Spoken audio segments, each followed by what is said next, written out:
Good evening, everyone, and welcome to the program Your Health 360. My name is Jacqueline Adibija, and we're live on Facebook. Here is hoping that you can join us there with your questions and whatever not that you might want to. Bottom line is get involved in this conversation. You know, I don't know if there's anyone out there who hasn't or isn't suffering from one type of backache or the other.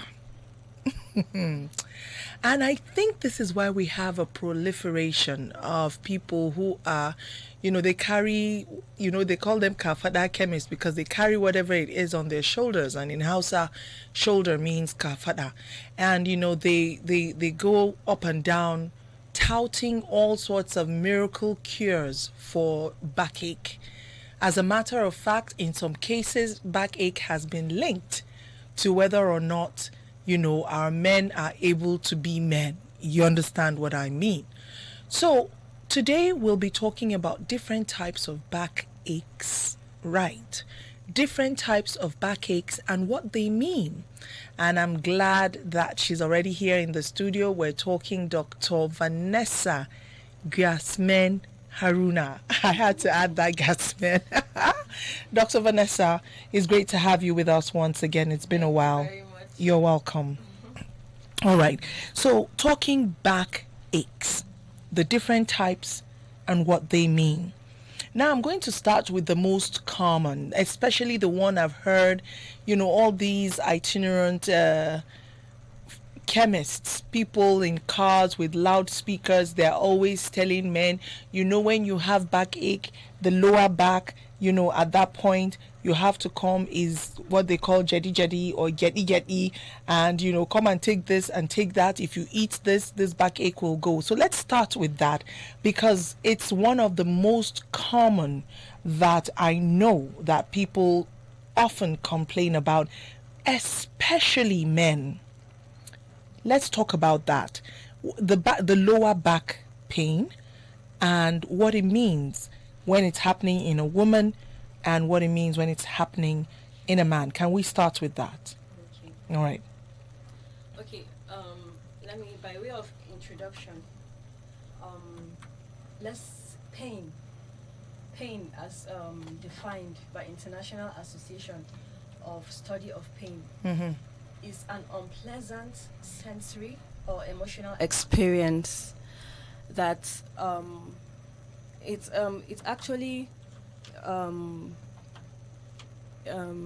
actually says if there is problem somewhere. Pain is actually a symptom. So it's usually heralds a problem. It heralds an impending damage to a particular tissue.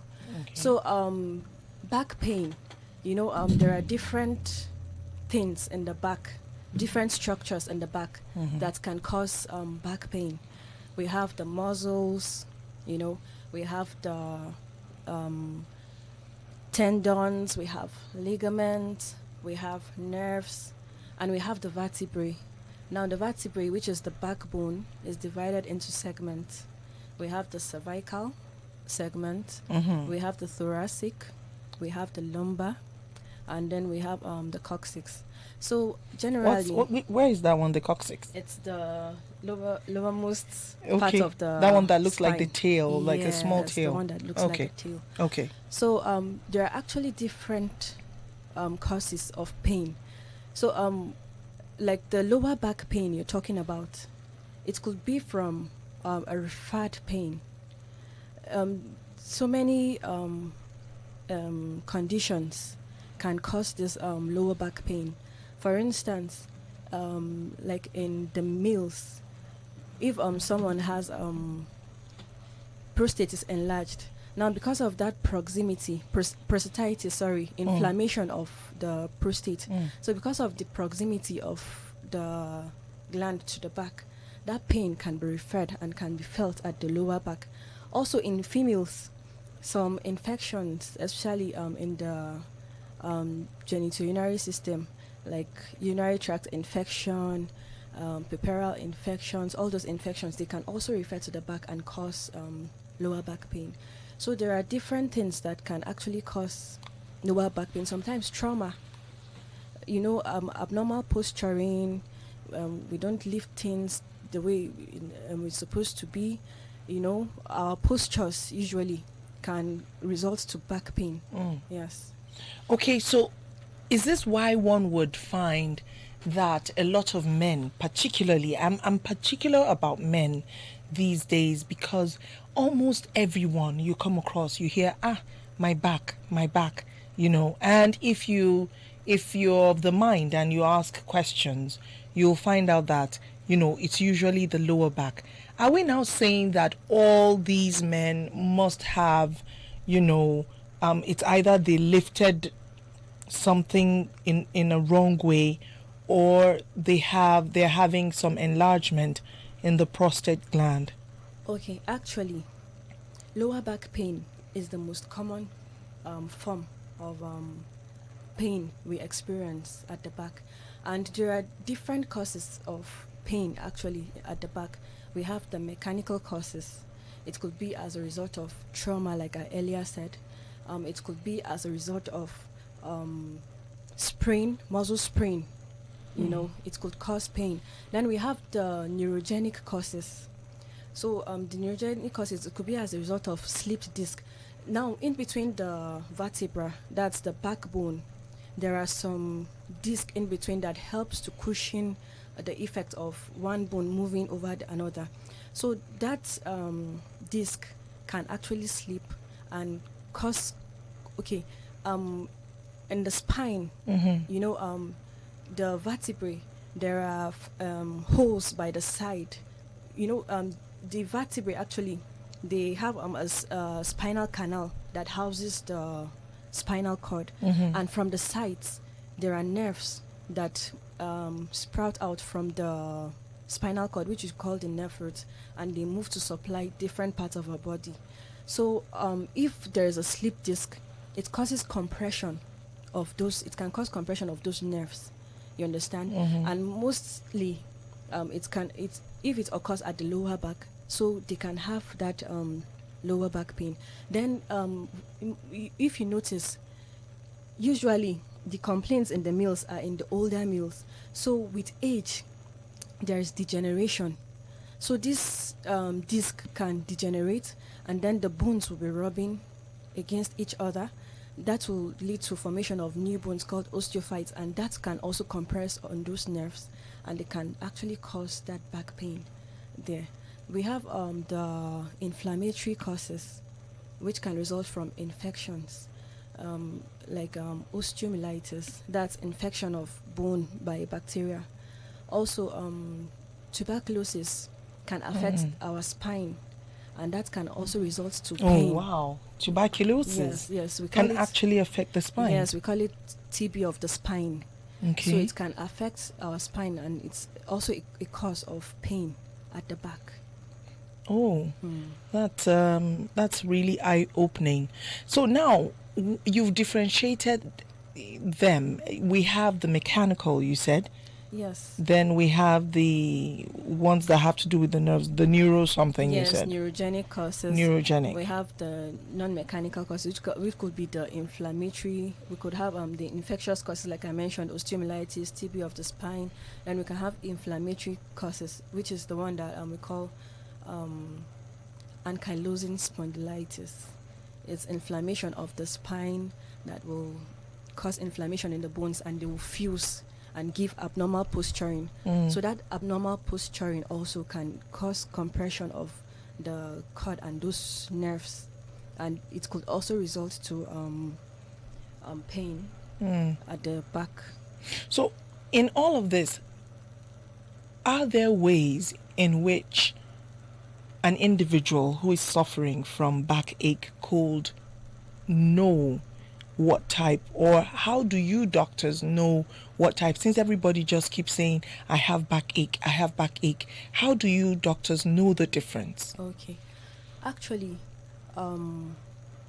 most of the pain there are specific pain, which are the ones that you could actually pinpoint a particular cause to them, and then we have the non-specific the pain is just there, as in there's no definitive cause for the pain.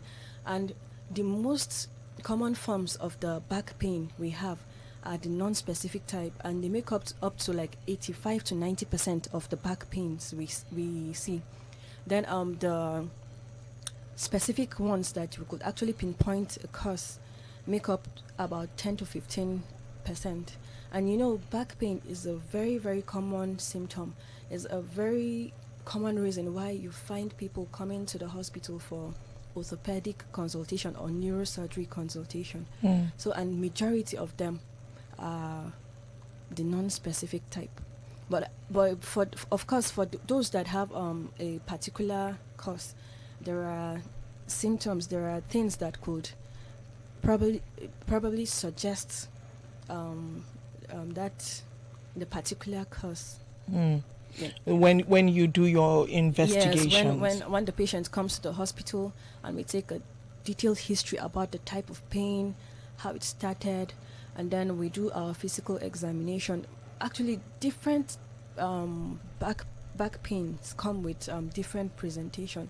Like, okay, for instance, particularly there are the types of back pain we have. There is the axial pain.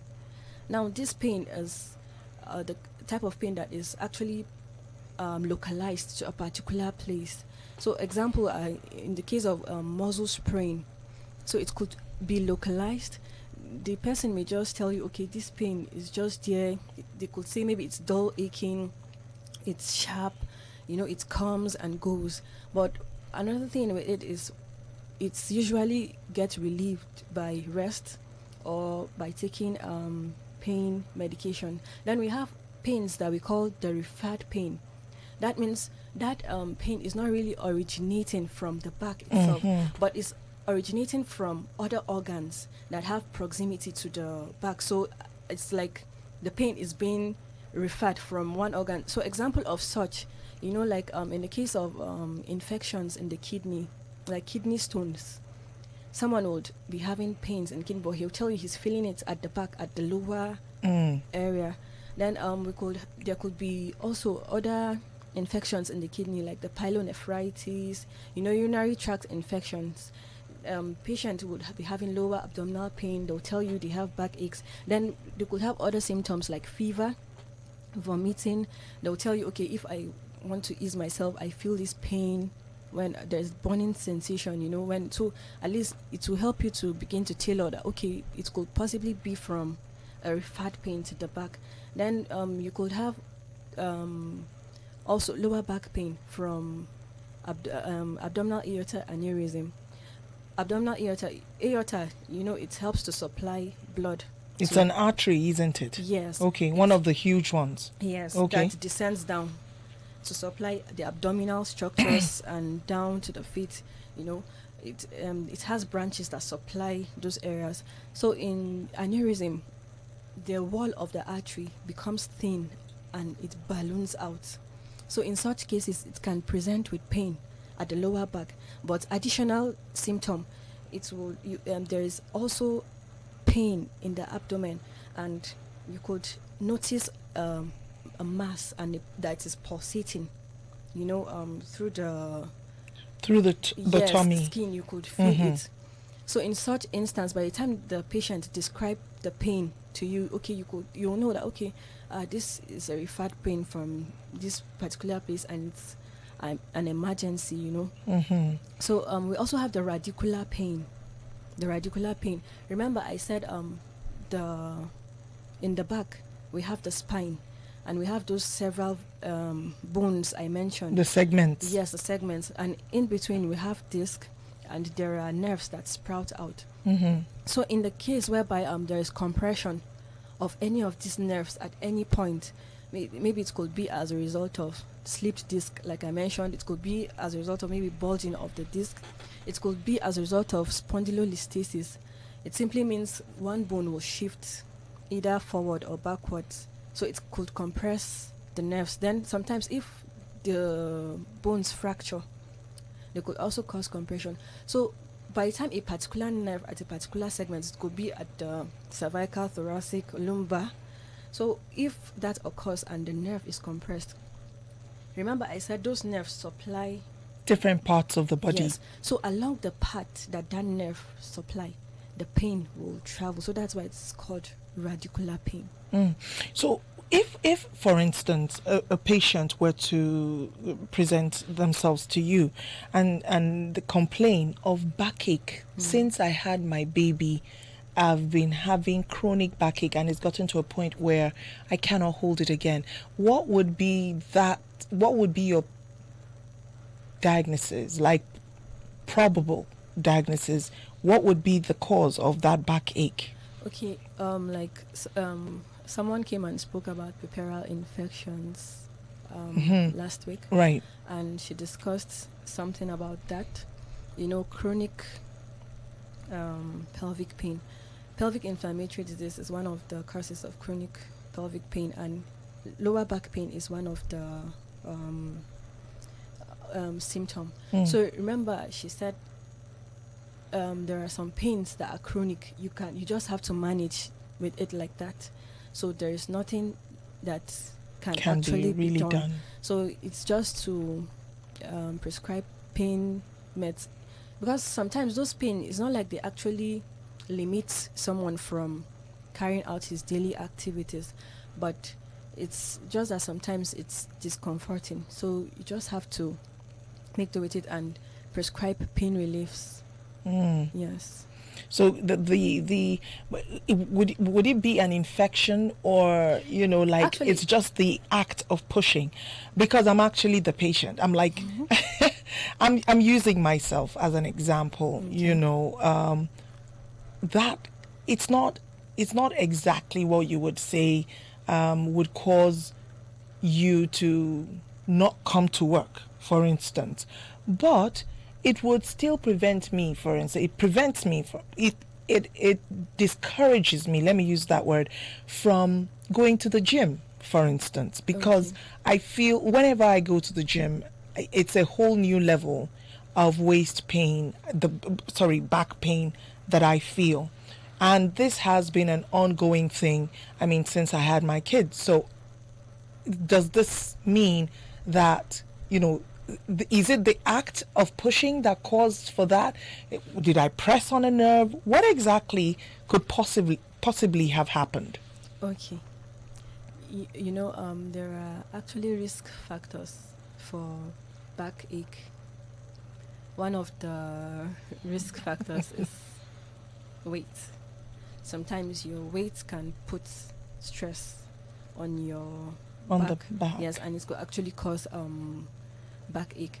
But it could be other reasons. And when such patients present to the hospital, imaging can be done, like X-rays, CT scan, or MRI of the back, to rule out those other causes that I said. Like, Do we have those services here we do, in Barodico? of course. MRIs Yes. and CAT scans, Yes, CT scan. CT scans. Yes. Okay. Yes. Nice. So that can be done Okay. in case if it is a slipped disc or whatever the cause may be, so that it will be One can yes, find out exactly diagnosed. what the problem yes, is. and then further management will be instituted. Okay. All right. So let's not dwell too much on that. Let's move up to other parts of the body. Another place where I've heard a lot of people complain in recent times has been the part of the shoulder at the back. Tense, and you see people all the time doing this. Even within my work environment, you see people like just always trying to flex the shoulders, and when you ask, they will be like, oh no, my back, like that. So what could be the possible reasons for this? Okay, the possible reason for this could be as a result of our posturing. In our workplaces, in our offices, now we have the computers.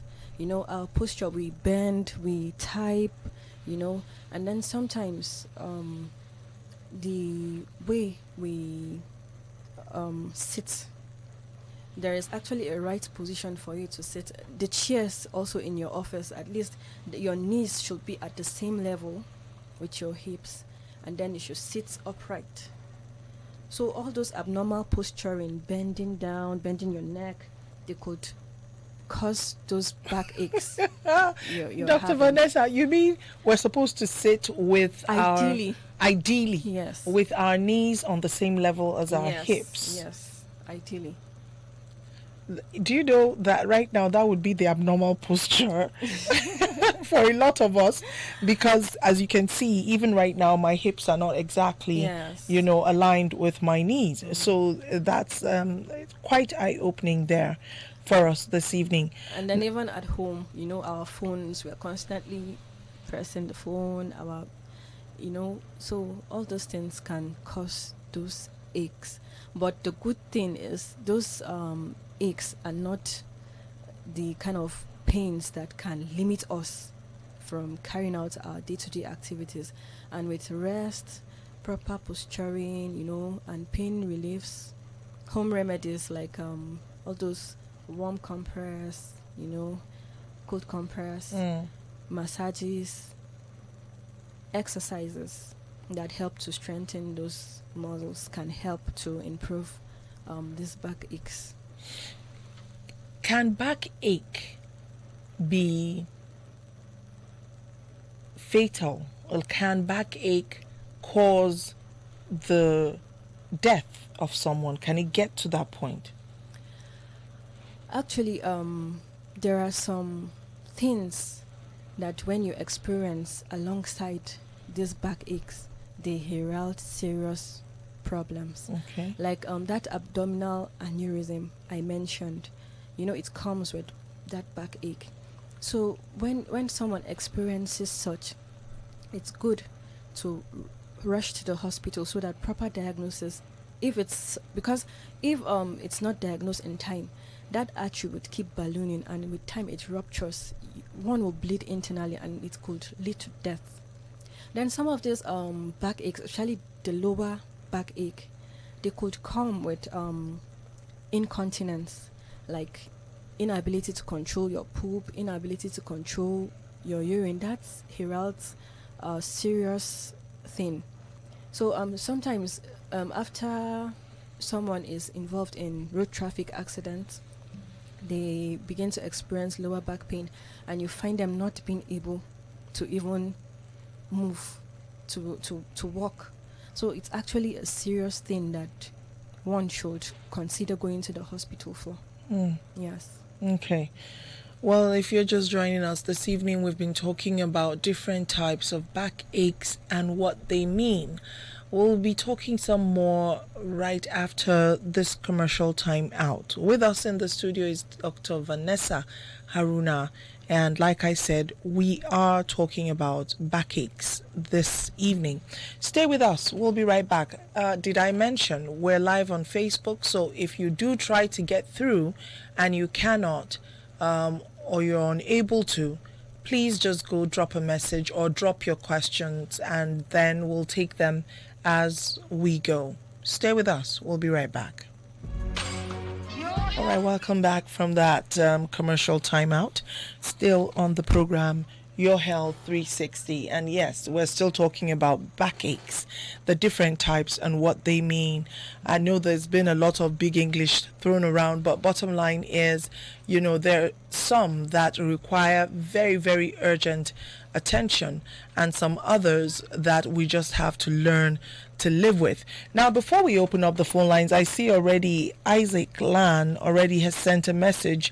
Thank you so much for your words, Isaac. They mean a lot. I'm glad that a lot of people are getting enlightened by the listening by them listening to this program. Now, back to you, Dr. Vanessa. Dr. Vanessa Haruna is the doctor in-house this evening. What are some of the things that you feel we need to know, so that, because if we're hearing that largely backache is a condition that we have to learn to live with, then that means it's a situation where we're talking prevention is better than cure. I know you've said one, lose weight. You need to lose weight, especially as one is growing older, because of this backache, aches all over the place, but particularly the back. Now, but apart from weight, what are some other things that we do that could precipitate or trigger backache later on? Like I mentioned earlier, our posturing, we have to pay attention to our postures. Like when we're sleeping, there's no particular style of sleep, I would say, that it's whatever style it's comfortable to you. You could lie by your side, your head on your pillow.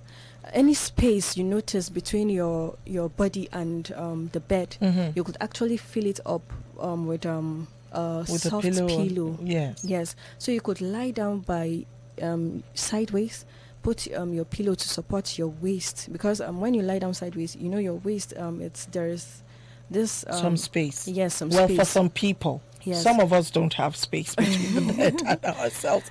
Just kidding. Go ahead. Yes. Then for you people that actually lie on their back, you could as well put pillow to support your waist. You know, when you lie down flat on your back. Right. So the key thing is to make sure your spine, your backbone is straight.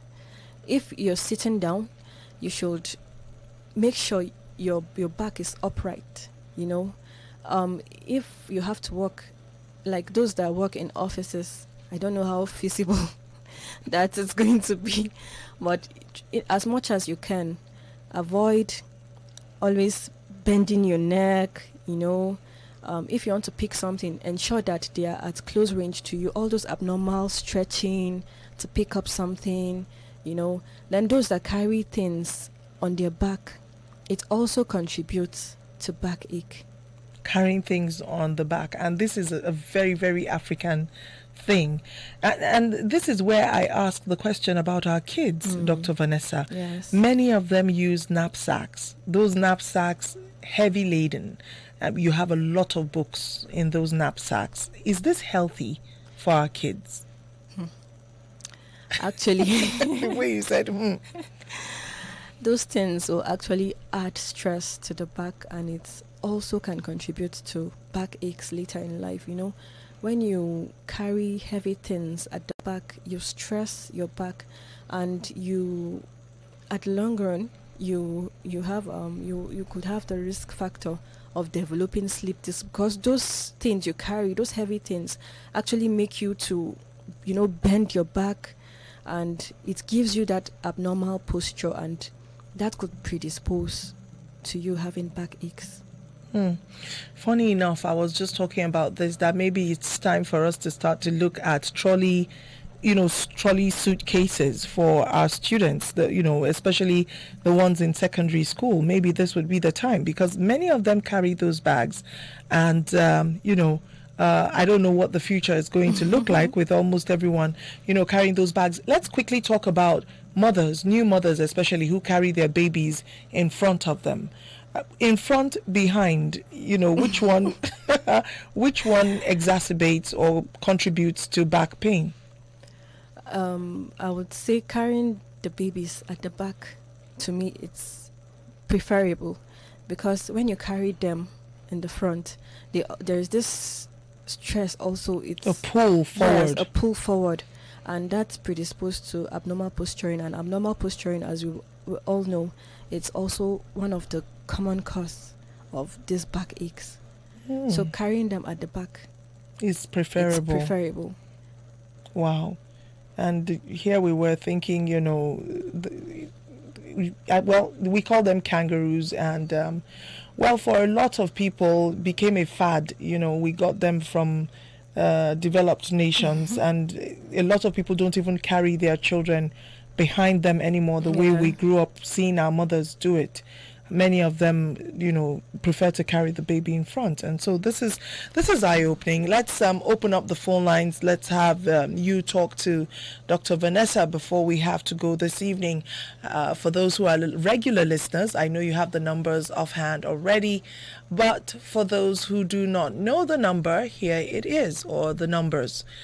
It's 081 40,000 989. Once again, that's 081 40,000 989. And then you could also call 07087 989. Once again, 07087 989. We will take your calls. If you cannot get through, I know we've been facing some network challenges in recent days. So if you're trying to get through, you could send your message via our live Facebook post, or you could send me a text message or a WhatsApp message on the number 090 7270 3270. Let's go take your calls now. Hello, good evening. Good evening. Yes, good evening. You're welcome. Go ahead, please. How are you? I'm doing great. Thank you for asking. Go ahead with your question. Okay.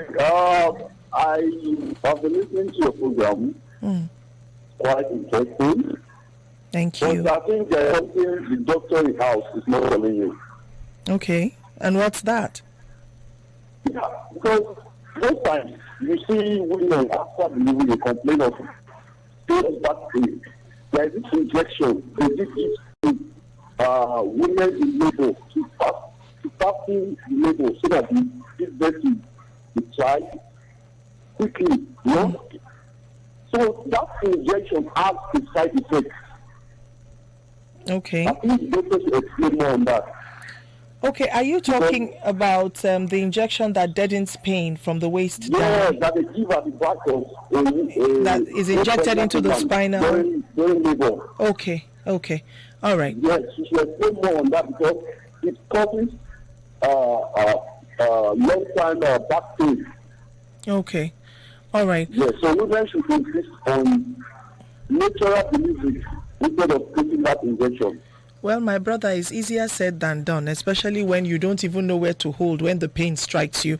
But I didn't even get that injection. What is it called again? Epidural anesthesia. Epidural anesthesia. So, what do you have to say about what he just said? You know, that this epidural injections contribute, especially after the woman has delivered.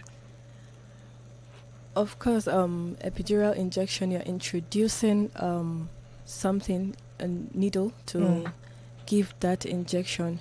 So it's kind of like I would say trauma to the back.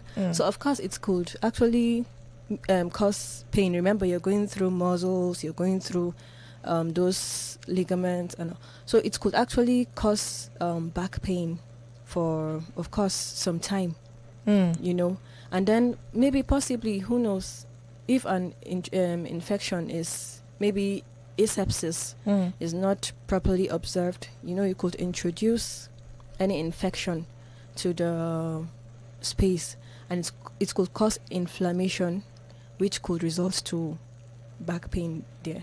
So those are the possibilities. You know, truth be told, Dr. Vanessa, and I stand to be corrected, epidural injections, I would stay far away from them, because I had a friend who, well, practically got paralyzed were it not for the grace of God. I mean, she couldn't walk anymore after it took a lot of rehabilitation. At this point, it wasn't even the baby we were talking about. And this happened in the United Kingdom. Okay. So if it's not it has to be someone who's been, I don't know. I mean, you're not even supposed to move when you're being given that injection. And here you are in labor pain and someone is saying, stay still. I don't know how you marry those two, but except for really urgent cases. You know, maybe in the process, the needle or whatever might have pierced maybe any of the nerves. While she was shaking or something. Yeah, so possibly it could result to that. But epidural anesthesia is not even so common in, I would say, here. Well, I hear that quite a number of hospitals are beginning to. Yes. Well, let's use those services with great care. I think the learning breathing exercises, knowing when to breathe in and breathe out, and then just hang on to your husband's hand pretty tight. I think that would help. Honestly, this epidural, too many bad cases I've heard. Hello, good evening. We're connected. Good evening. Hello. Good evening, sir. Your name? Step away from the radio set.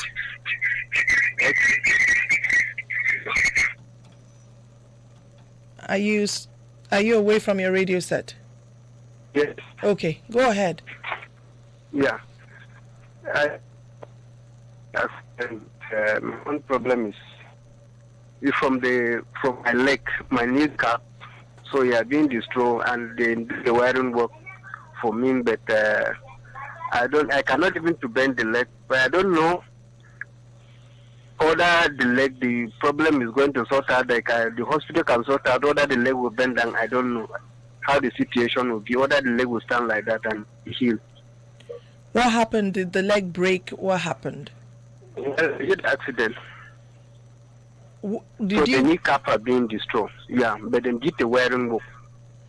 Okay, where did you go for treatment? Yeah, I have done my treatment I did the accident on the 1st November and did the treatment. I think I got checked up on the last month. Was it at the general hospital that you went for treatment or a private hospital? I went. Uh-oh. Cannot hear you well. Can you say that again? I said I went to Biological General Hospital. Okay. All right. Yeah. So, but did you ask the doctors if you would be able to bend your leg over time? Bend your knee, sorry. Yeah, he said I should not put the leg on the floor, so I just continue to be using the leg, like use my crutches and be moving. Yeah, because it's quite soon, the older we get. Anyway, Dr. Vanessa, I'm taking over here. Please answer. You're not too young, are you? No, I'm not putting my leg on the floor. He's not. He says that he's been told not to step on the ground with the leg, and he had the accident since last year, November, right? Yes. Okay. Okay, when you had the accident initially, where did you first go to? Yeah, I got accident on the first one. Oh, wow. But if you're listening, sir, I think if I were to say just try... Please do well and go back to the hospital. To the orthopedic doctors. Yeah. Okay. All right. So we have a message from Thama Ijal. I hope I pronounced that right. Thama Ijal, or is it Ijai? He says, good evening. This is really enlightening. I do feel serious back pain, mostly when I stand for like just a few minutes, thereby making me very uncomfortable to do anything relating to me standing. What can I do, Dr. Vanessa? Okay, in his case, since he knows that when he stands for long, it causes backache for him, so he can do well and try to avoid standing. He should relieve the stress of his back by sitting down, to ease his pain. Then he could do well to see a doctor so that pain medications can be prescribed to him. And if there are other symptoms that are associated with that, maybe when a detailed history is taken about how he started having experience of that backache, so a particular cause, it may be one of those ones that I said they are non-specific, no particular cause, or it could also be as a result of something. So when a detailed history, physical examination is done and a particular cause is identified, it can be managed. But if it's one of those non-specific causes, then it's something that he just has to manage in life with pain medications, and then he should avoid those things that will actually make it worse. Worsen the backache. Okay. You were talking off mic while we were on that. Okay, we have another call, but quickly, just so you answer this later. How to pick up stuff? You were talking about the way we pick heavy items. Hello, good evening. Hello, good evening. Yes, you're welcome. Calling from Banawa. You're welcome, Sunday. Go ahead. All right. There's this thing I want to have a complaint about my teeth. I have a teeth problem. I can't hear you well. Hip problem? Hello, there's this complaint I want to. I have a teeth problem. Teeth. Your teeth? Yes. Okay. I don't know. Whenever each time I take the medicine, it stops. It's like by the right side of the mouth, it has a hole on But each time I take a pain relief, they prescribe a drug for me. Each time I take it, it will go for some months after it will come back. I don't know if I can get any advice from Okay. All right. My okay. Is that at the back? Or where is the hole? Where is the place that pains? in the teeth? Inside the in the teeth. tooth. Like the end of the teeth by the right side.